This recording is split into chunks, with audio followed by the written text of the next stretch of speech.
First of all best of luck all the students from star tutorial. कल science का paper है और सबसे पहली बात यह कि हमें किसी भी तरीके से पैनिक नहीं होना है। पूरे पेपर को रीड करिए अच्छे से। रीड करने के बाद देखिए कि क्या हम कर सकते हैं, किसमें हमें कॉन्फिडेंस है। सबसे पहली चीज, जो भी सेक्शन हमें आता हो उस सेक्शन को लेना है और उसके बाद में उसको अच्छे से थ्रोली पढ़कर अच्छे से आंसर करना है।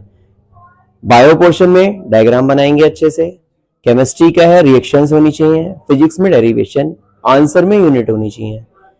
एमसीक्यूज अगर आते हैं स्टार्टिंग में अटेम्प्ट करिए, नहीं आते हैं तो उनको अगर आप स्टार्टिंग में ही उनको ले लेंगे तो मे बी पॉसिबल कि आप उनमें उलझ जाएं, प्रॉब्लम क्रिएट हो सके, तो उसमें आपका आगे का पेपर भी प्रॉब्लम कर सकता है।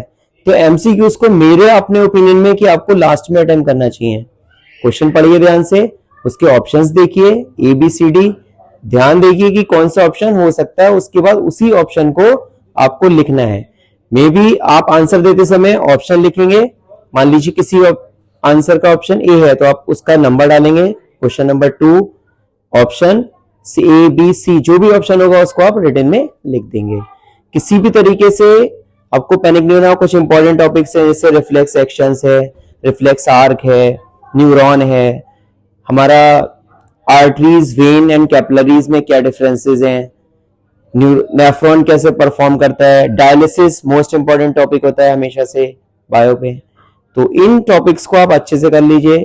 Food chain, food web, 10% law, ozone depletion, इन सारी चीजों को अच्छे से रिवाइज कर लीजिए और बेस्ट ऑफ लक। आपको पेपर बहुत अच्छा जाएगा, लेकिन पैनिक मत होइएगा कि पेपर देखते ही कि अब कैसे होगा, क्या करना है, अरे ये तो मैंने पढ़ा ही नहीं था।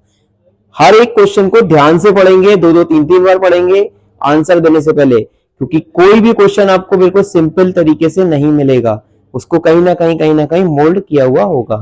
तो इसलिए सबसे बेस्ट तरीका है कि पहले अच्छे से उसको रीड कर लीजिए, फिर सोचिए, एक रफ पेज लीजिए, उसमें उसको सॉल्व करिए, न्यूमेरिकल सॉल्व करके देखिए, डायग्राम बना के देखिए, रिएक्शन लिख कर देखिए, तब उसका आंसर दीजिए, तभी आप कर पाएंगे अच्छे से। अदरवाइज कहीं ना कहीं आपको प्रॉब्लम हो सकती है और मैं नहीं चाहता कि आपको प्रॉब्लम कोई भी हो।